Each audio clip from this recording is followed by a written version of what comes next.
హైదరాబాద్ లో కొకైన్ విక్రయిస్తున్న ఇద్దరిని అరెస్టు చేశారు నార్కోటిక్ అధికారులు. నిందితులు నితిన్, స్టానిక్ దగ్గర నుండి 43 గ్రాముల కొకైన్, 11.5 గ్రాముల MDMA డ్రగ్స్ స్వాధీనం చేసుకున్నారు.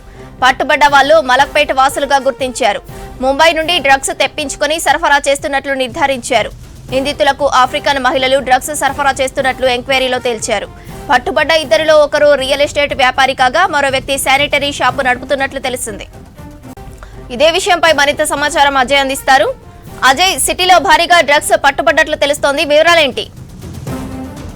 హైదరాబాద్ నగరంలో మళ్ళీ ఒకసారి కూడా డ్రగ్స్ సంబంధించిన ఇష్యూ తెరపైకి వచ్చింది. నార్కోటిక్స్ అధికారులు పక్కా సమాచారంతో హైదరాబాద్ కేంద్రంగా అంటే ఇతర ప్రాంతాల నుండి హైదరాబాద్కి ఇటు కొకైన్తో పాటు MDMA డ్రగ్స్ తీసుకొని వచ్చి ఇక్కడ వాళ్ళకి రెగ్యులర్గా ఎవరైతే లిస్ట్లో ఉన్న కస్టమర్స్ ఉంటారో వాళ్ళకి విక్రయిస్తున్నారు అనే ఒక పక్కా సమాచారంతో నార్కోటిక్స్ అధికారులు పూర్తి స్థాయిలో వాళ్ళపైన నిఘా పెట్టారు. వాళ్ళ కదలికలపైన నిఘా పెట్టి నార్కోటిక్స్ సంబంధించిన అధికారులు ఈ డ్రగ్స్ సంబంధించి విక్రేతలు ఎవరైతే ఉన్నారో వాళ్ళని పట్టుకున్న సిట్యువేషన్. మలక్పేట్ చెందిన నితిన్, స్టానిక్గా ప్రస్తుతం నార్కోటిక్స్ సంబంధించిన అధికారులు గుర్తించడంతో పాటు వీరి వద్ద నుండి ఇటు 43 గ్రాముల కొకైన్తో పాటు 11.5 గ్రాముల MDMA డ్రగ్స్ ప్రస్తుతం స్వాధీనం చేసుకున్నారు. అయితే ఈ డ్రగ్స్ సంబంధించి ఇదంతా ఇతర ప్రాంతాల నుండి హైదరాబాద్ తీసుకొని వస్తున్నారు. అక్కడ తక్కువ ధరకు కొనుగోలు చేసి ఇక్కడ కస్టమర్స్ ఎవరైతే ఉంటారో వాళ్ళకి రెండింతలు మూడింతలు ఎక్కువ రేట్స్కి వాటిని అమ్మకాలు చేస్తున్నట్లు గుర్తించడంతో పాటు ప్రైమరీ ఇన్వెస్టిగేషన్లో భాగంగా ఇటు నార్కోటిక్స్ అధికారులు ఇప్పుడు ఎవరైతే ఇద్దరు మలక్పేట్ సంబంధించిన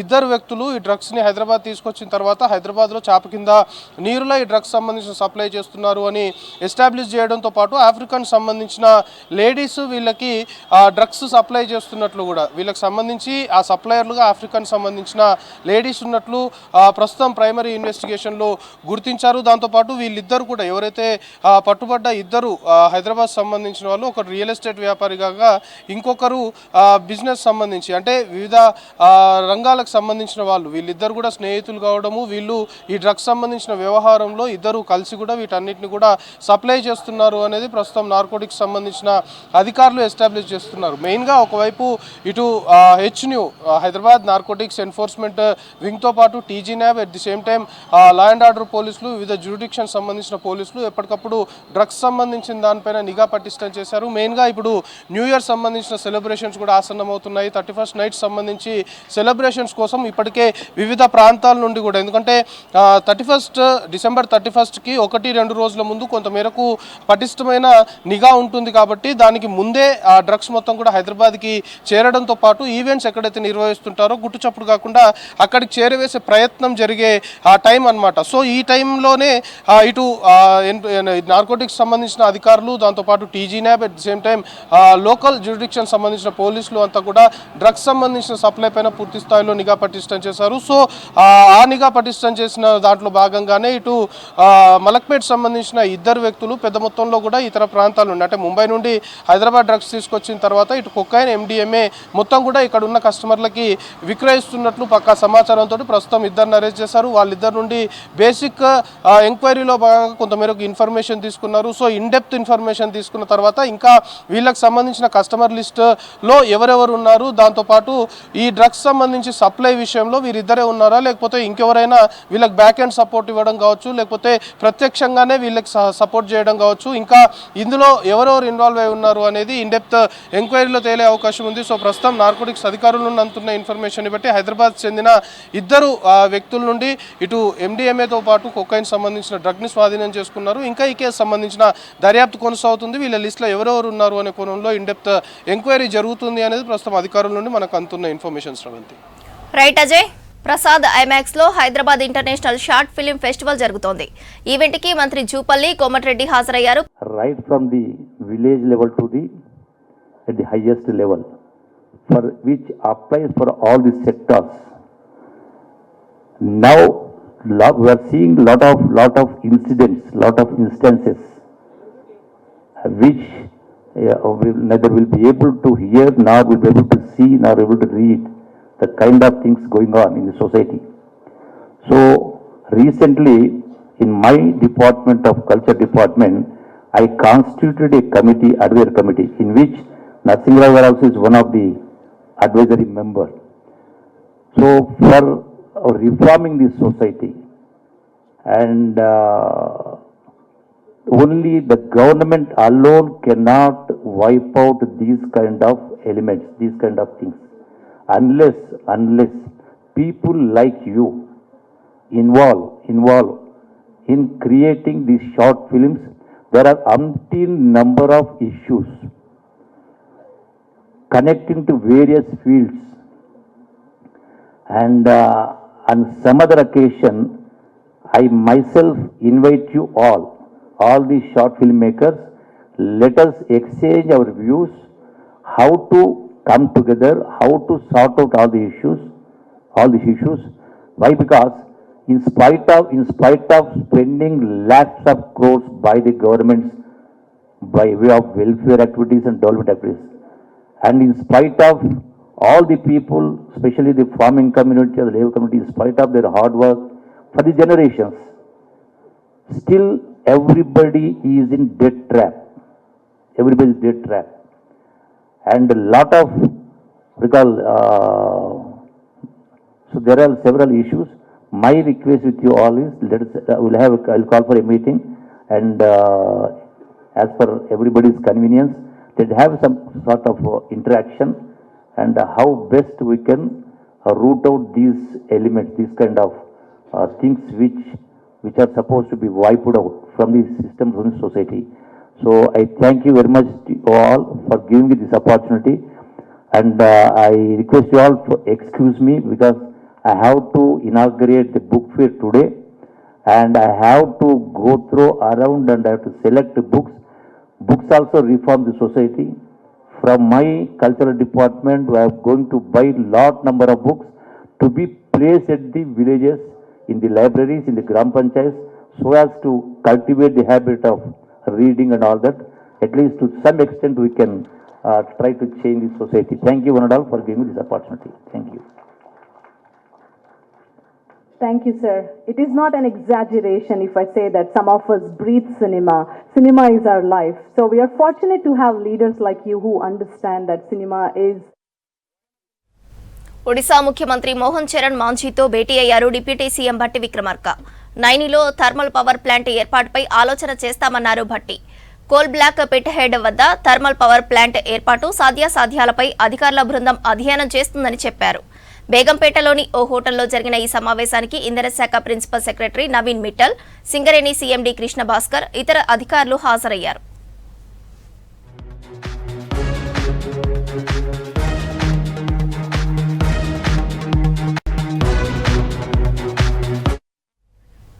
నల్గొండ జిల్లాలో సైబర్ నేరగాళ్ల ఉచ్చులో చిక్కుకున్న ఓ రిటైర్డ్ టీచర్ను కాపాడారు సైబర్ క్రైమ్ పోలీసులు. డిజిటల్ అరెస్టు పేరుతో రిటైర్డ్ టీచర్ను బెదిరించి 18 లక్షలు కాజేయాలని చూశారు. డ్రగ్స్ సరఫరా చేస్తున్నట్లు నమ్మించి అరెస్టు కాకుండా ఉండేందుకు డబ్బులు డిమాండ్ చేశాడు. నిజమని నమ్మిన బాధితుడు ఆ మొత్తం ఇచ్చేందుకు సిద్ధమయ్యాడు. కానీ బ్యాంక్ మేనేజర్ అప్రమత్తత, పోలీసుల చర్యలతో సైబర్ కేటుగాళ్ల నుంచి తన డబ్బు మొత్తాన్ని కాపాడుకోగలిగాడు retired teacher.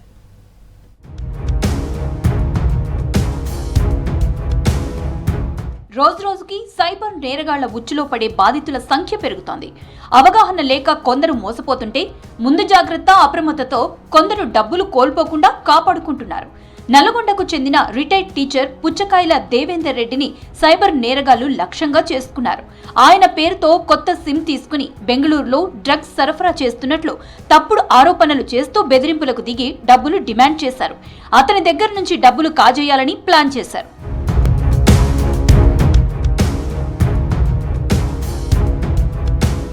Central customs team గా చెప్పుకొని డిజిటల్ అరెస్ట్ చేస్తామని బెదిరిస్తూ వరుసగా ఫోన్ కాల్స్ చేశారు సైబర్ నేరగాళ్లు. తామిచ్చిన అకౌంట్ నెంబర్ కి వెంటనే 18 లక్షలు డిపాజిట్ చేయాలని డిమాండ్ చేశారు సైబర్ నేరగాళ్లు. బెదిరింపులకు భయపడ్డ దేవేందర్ రెడ్డి 18 లక్షలు ట్రాన్స్ఫర్ చేయడానికి ప్రకాశం బజార్లోని SBI బ్యాంకుకు వెళ్లారు. ఒక్కసారిగా అంత మొత్తం డిపాజిట్ చేయాలని కోరడంతో బ్యాంక్ మేనేజర్ కి అనుమానం వచ్చి ఆరా తీశారు. సీక్రెట్ మేడం, ఎవరితో చెప్పకండి, ఇట్లా నేను అమౌంట్ ట్రాన్స్ఫర్ చేయాలి, నన్ను అరెస్ట్ చేస్తున్నారు అని చెప్పి ఆ డీటెయిల్స్ అట్లా అని కంగారు పడుకుంటూ చెప్పారు. అది గమనించి ఇది డెఫినెట్గా సైబర్ క్రైమ్ ఇష్యూనే అని చెప్పి నేను ఇమ్మీడియట్గా డిఎస్పీ మన లక్ష్మీనారాయణ గారికి కాల్ చేశాను. ఆ ఫ్రాడ్స్టర్ వాళ్ళ ఫోన్ తీసుకొని వీళ్ళు హలో అని చెప్తూనే వాళ్ళు డిస్కనెక్ట్ అయిపోయారు.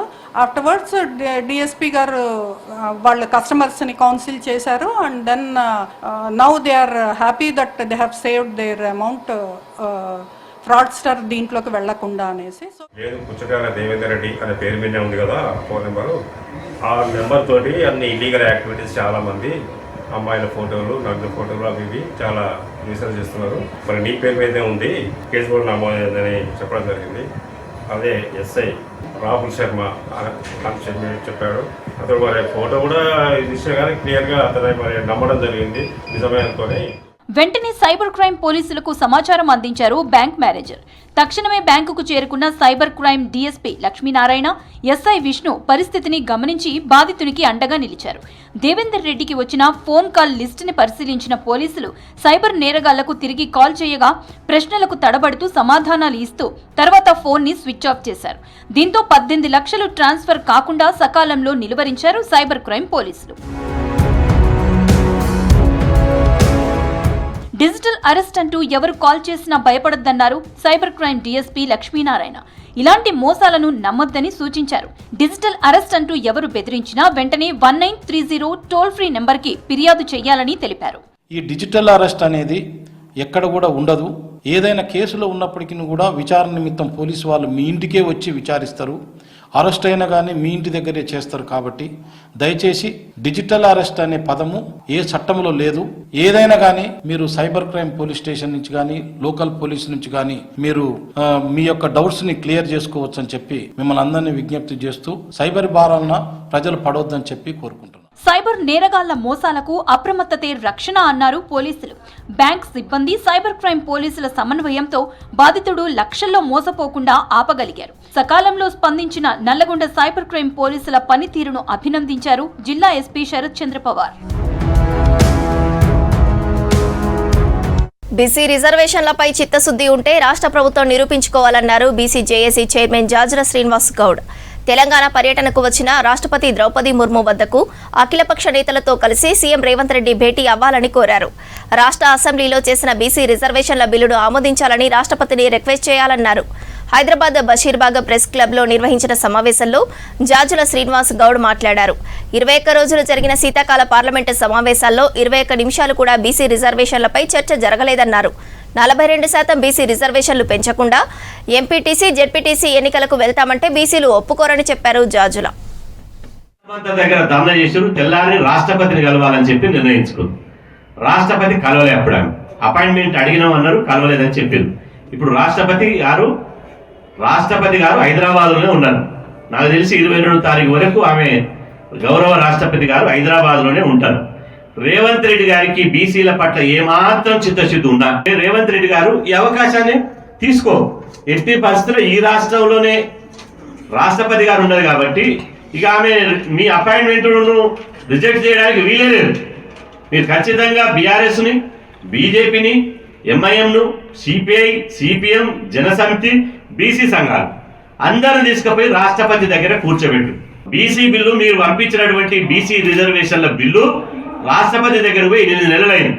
8 నెలలలో రాష్ట్రపతి గారు ఏమైంది మేము పంపిన బిల్లు అని చెప్పి నిలది. ఒకవేళ రాష్ట్రపతి గారు మీకు సమయం ఇవ్వలేదు అనుకో, రాష్ట్రపతి పర్యటన బహిష్కరిస్తున్నామని చెప్పు. మీకు రాష్ట్రపతి యొక్క అపాయింట్మెంట్ తిరస్కరించు. లేదు బీసీల పట్ల చిత్తశుద్ధి ఉంటే అఖిల పక్షాన్ని తీసుకొని రాష్ట్రపతిని కలువు. లేకపోతే మాత్రం మీరు రాష్ట్రపతిని కలవకపోతే మేము కూడా రాష్ట్రపతి సమయం అడుగుతున్నాం. వేప చెట్లకు డైబ్యాక్ వైరస్ సోకుతోంది. వైరస్ బారిన పడి వేప చెట్లు ఎండిపోతున్నాయి. వ్యాధి సోకిన చెట్లలో వేపగింజల ఉత్పత్తి, చెట్ల పెరుగుదల తగ్గిపోతుంది. నల్గొండ జిల్లాలో డైబ్యాక్ వైరస్ నియంత్రణ చర్యలు తీసుకోకపోతే వేప చెట్లకు నష్టం జరిగే అవకాశం ఉందంటున్నారు వ్యవసాయ శాస్త్రవేత్తలు.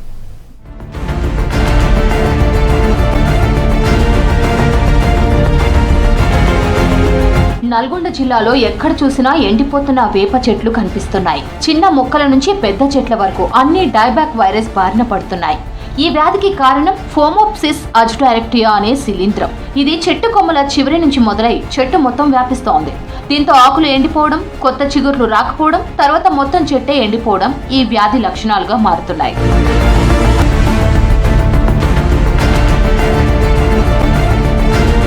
డైబ్యాక్ వైరస్ గాలి ద్వారా వేగంగా వ్యాపిస్తోంది. ముఖ్యంగా గాయపడ్డ కొమ్మల ద్వారా శిలీంధ్రం చెట్టులోకి ప్రవేశించి వ్యాధిని మరింత వేగంగా విస్తరింపజేస్తోంది.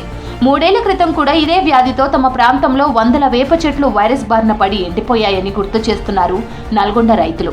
ఇప్పుడు మళ్లీ అదే పరిస్థితి వస్తోందని, ఏం చేయాలో అర్థం కావడం లేదని ఆవేదన వ్యక్తం చేస్తున్నారు. తెలియని ఒక వ్యాధి వచ్చి వేప చెట్లు అకారణంగా వాడు ఎండిపోవడం కూడా జరిగింది, చాలా చోట్ల జరిగినాయి.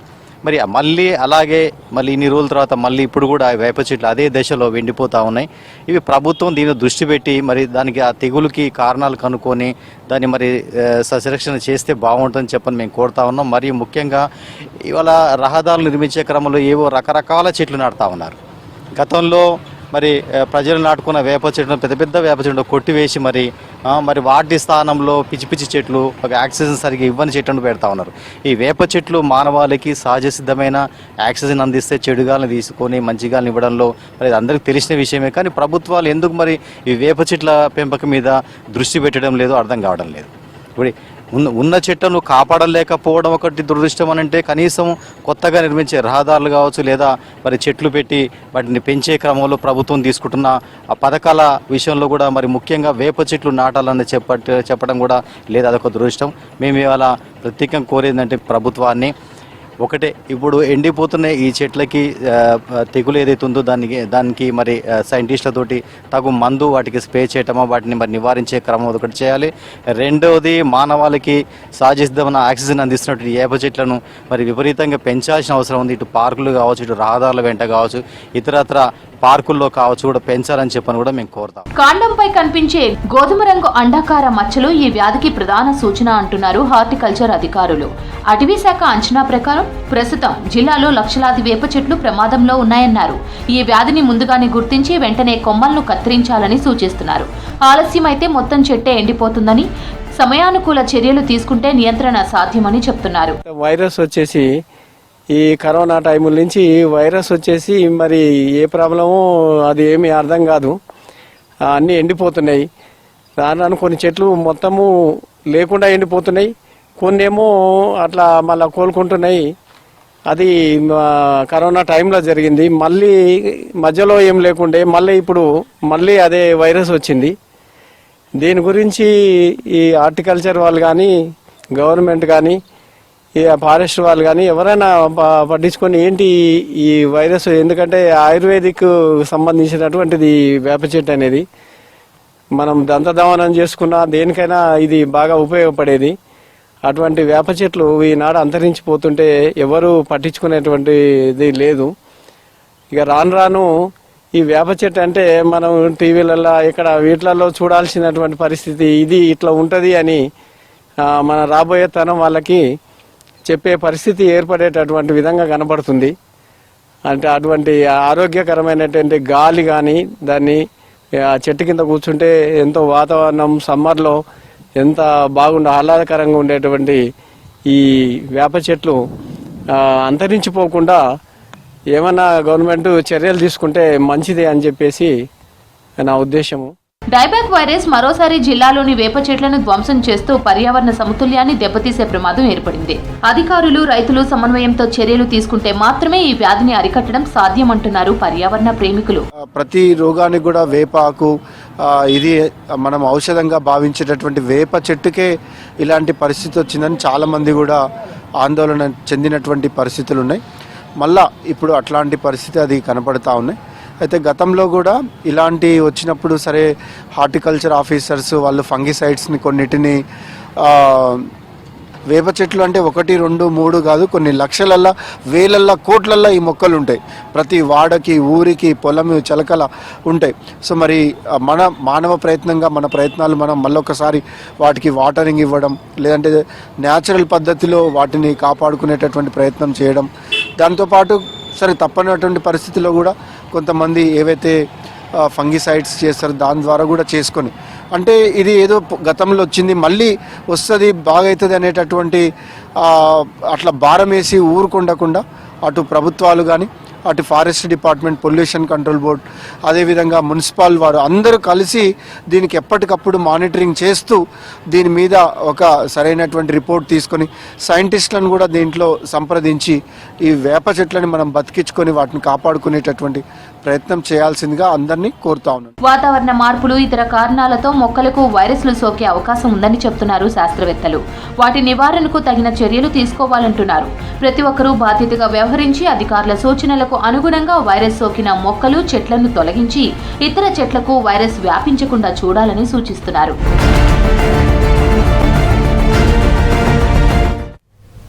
అంతరిక్షంపై ఆసక్తికరమైన అంశాలను విద్యార్థులకు వివరించేందుకు పాలమూరు సర్కారు బడుల్లో ఏర్పాటు చేసిన ల్యాబ్స్ అందరినీ ఆకట్టుకుంటున్నాయి. అంతరిక్షంలో విహరిస్తున్న అనుభూతి కలిగేలా స్కూళ్లలో అధునాతన ఆస్ట్రానమీ ల్యాబ్స్ ఏర్పాటు చేశారు అధికారులు. ఈ ల్యాబ్స్ ద్వారా ఖగోళ శాస్త్ర అంశాలపై అవగాహన పొందుతున్నారు విద్యార్థులు. తరగతి గదిలోనే అంతరిక్షాన్ని ఆవిష్కరించి కళ్లకు కట్టేలా విద్యార్థులకు పాఠాలు బోధిస్తున్నారు టీచర్లు.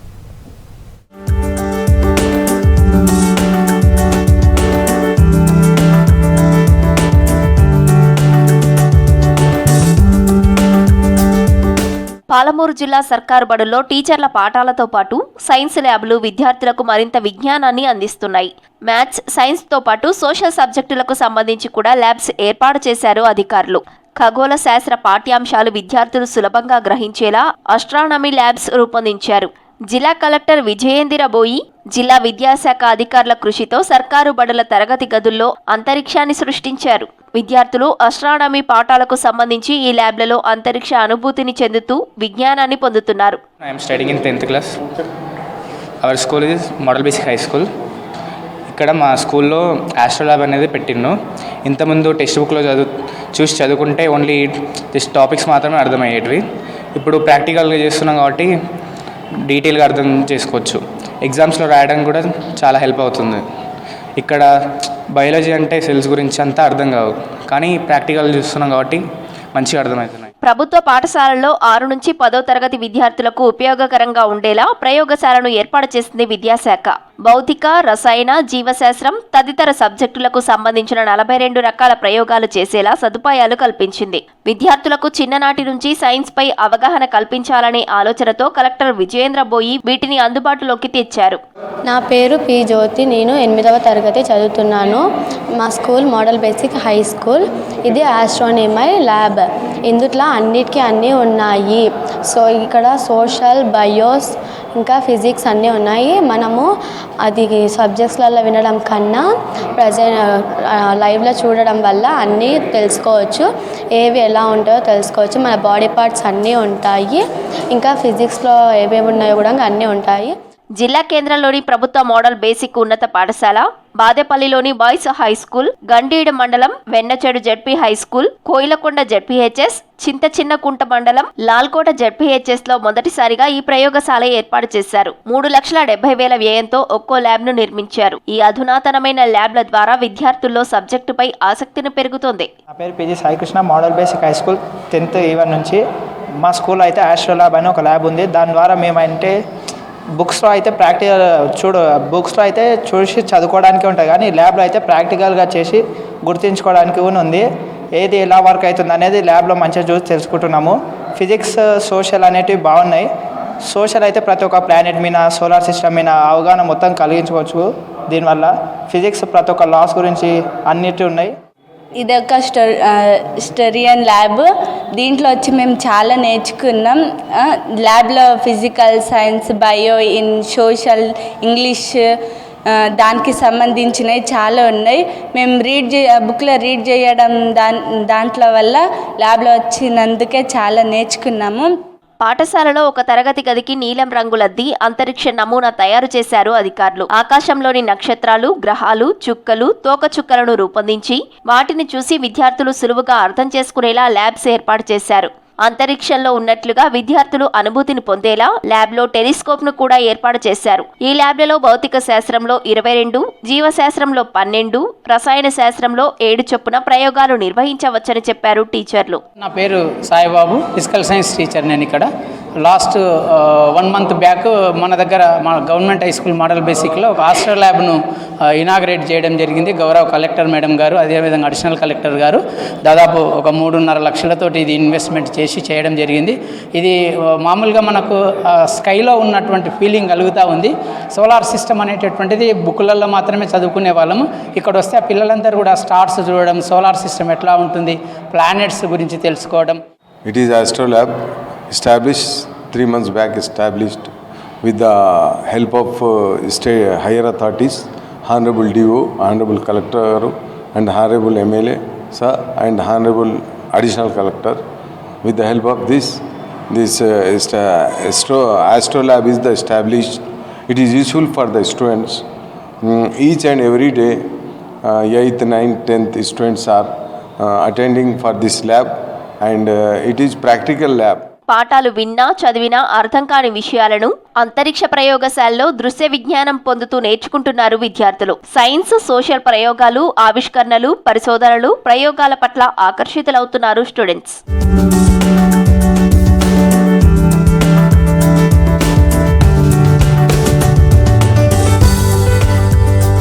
ఆలయాల్లో దళారుల అక్రమాలపై రాష్ట్ర ప్రభుత్వం ఫోకస్ చేసింది. వరంగల్ భద్రకాళి గుడిలో వాహన పూజ టికెట్ల వ్యవహారంలో అక్రమాలకు పాల్పడిన 2 ఉద్యోగులపై వేటు పడింది.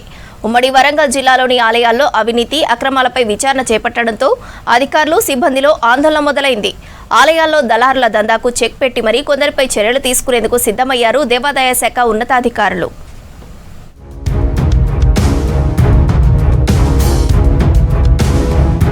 చారిత్రాత్మక నగరం వరంగల్. ఉమ్మడి వరంగల్ జిల్లాలోని తూర్పు కోటలో శంభులింగేశ్వర స్వామి, 1000 స్తంభాల గుడి, భద్రకాళి ఆలయం, వెంకటేశ్వర స్వామి దేవాలయం, పద్మాక్షి, రుద్రేశ్వరాలయం, కోటిలింగాల దేవాలయాలను నిత్యం వేలాది మంది భక్తులతో పాటు దేశ విదేశాల నుంచి పర్యాటకులు సందర్శిస్తుంటారు. ఈ ఆలయాల్లో అక్రమాలపై విచారణ జరుపుతుండటంతో దేవాదాయ శాఖ అధికారులు, సిబ్బంది ఆందోళన చెందుతున్నారు.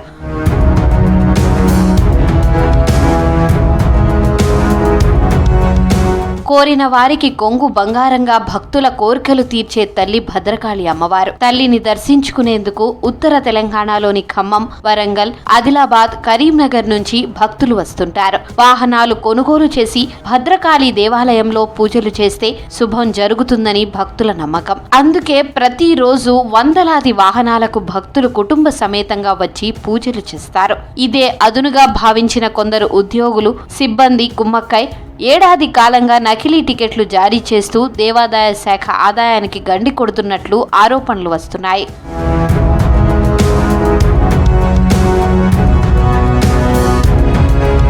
భద్రకాళి ఆలయంలో వాహనాల పూజ, ప్రత్యేక దర్శనం చేసుకునేందుకు టికెట్లు కంపల్సరీ. పర్యవేక్షణ లోపం కారణంగా కొందరు సిబ్బంది నకిలీ టికెట్లు చలామణి చేస్తూ అమ్మవారి ఆలయ ఆదాయానికి ఎసరు పెట్టినట్లు గుర్తించారు అధికారులు. దీనిపై ఇటీవల దేవాదాయ శాఖకు ఫిర్యాదులు అందాయి. ఆలయంలో వాహన పూజ, ప్రత్యేక పూజలకు ఒకే నెంబర్తో 4 టికెట్లు జారీ చేసినట్లు రాతపూర్వకంగా దేవస్థానం కార్యనిర్వహణ అధికారి సునీతకు ఫిర్యాదు చేశారు భక్తులు.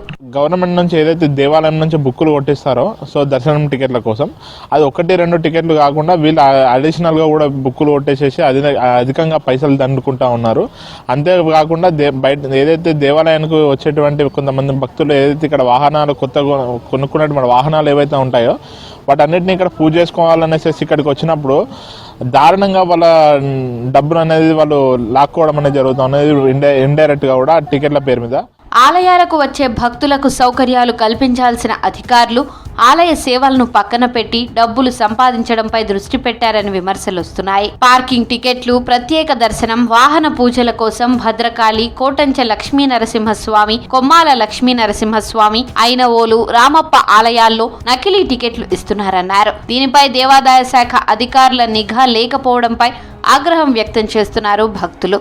ఈవో గారి, సూపరింటెండెంట్ గారి నిర్లక్ష్యం వలన పూజకు సంబంధించిన టికెట్లు, అదేవిధంగా వాహనాలకు సంబంధించిన పూజా టికెట్లు అక్కడ ఉన్న ఎవరైతే వ్యక్తులు ఉన్నారో వాళ్ళ ఇష్టానుసారంగా బుక్కులు ప్రింట్ చేసుకొని డబ్బులు కలెక్ట్ చేసుకుంటా ఉన్నారు.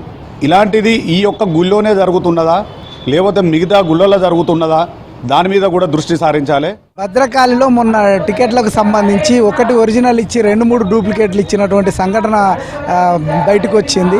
ఇట్లాంటి వాటి మీద నిఘా లోపం వల్ల కూడా జరుగుతుంది. అధికారులు ఈఓ గారు వారి మీద నిఘా పెట్టి ఖచ్చితంగా వాళ్ళ మీద చర్యలు తీసుకోవాలి. భక్తులను దోపిడీకి గురి కాకుండా చూడాలని చెప్పి కోరుకుంటున్నాను. ఉమ్మడి జిల్లాలోని ఆలయాల్లో అక్రమాలపై విచారణ చేపట్టామన్నారు వరంగల్ దేవాదాయ శాఖ అసిస్టెంట్ కమిషనర్ రామల సునీత. దేవాదాయ శాఖలో 2 ఉద్యోగులపై చర్యలు తీసుకున్నట్లు తెలిపారు. డూప్లికేట్ టికెట్లు అమ్మారు అన్నటువంటి ఫిర్యాదు మీద అనే ఇష్యూ మీద వచ్చిన ఫిర్యాదుని ఎంక్వైరీ చేసి వారికి బాధ్యులైనటువంటి కౌంటర్ విధులు నిర్వహిస్తున్నటువంటి నాగులు శరత్ను సస్పెండ్ చేయడం జరిగింది. దీనికి సంబంధించి దేవస్థానం నందు ఎవరైనా చట్ట విరుద్ధమైనటువంటి పనులు అదేవిధంగా చట్టానికి విరుద్ధంగా ఏమన్నా ఇలాంటి అవకతవకలకు పాల్పడి అవి మా దృష్టికి వస్తే మాత్రం తప్పకుండా వారి మీద దేవాదాయ శాఖ చట్టం ప్రకారం కఠినమైన చర్యలు తీసుకుంటాం.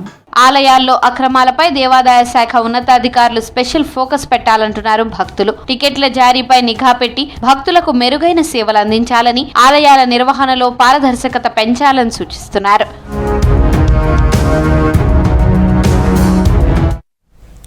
హైదరాబాద్ గాంధీ భవన్లో కాంగ్రెస్ నేతలు కార్యకర్తలతో భేటీ అయ్యారు ఏఐసీసీ ఇన్ఛార్జ్ మీనాక్షి నటరాజన్. మొన్నటి పంచాయతీ ఎన్నికలపై కార్యకర్తల నుంచి ఫీడ్బ్యాక్ తీసుకున్నారు. కార్యకర్తలు నేతల సమస్యలు తెలుసుకున్నారు. వాటిని పరిష్కరిస్తామని హామీ ఇచ్చారు. జెడ్పీటీసీ, ఎంపీటీసీ ఎన్నికల వ్యూహాలపై దిశానిర్దేశం చేశారు మీనాక్షి నటరాజన్.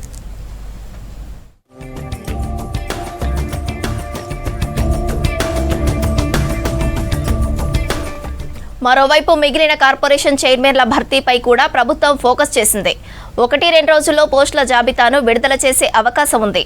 మొత్తం పెండింగ్లో 56కు పైగా పోస్టులు ఉన్నాయి. ఈ విడతలో 25 పోస్టులు భర్తీ చేసేందుకు నిర్ణయం తీసుకున్నట్లు తెలుస్తోంది. దీనిపైన గాంధీభవన్లో నేతలతో మీనాక్షి నటరాజన్ చర్చించినట్టు సమాచారం.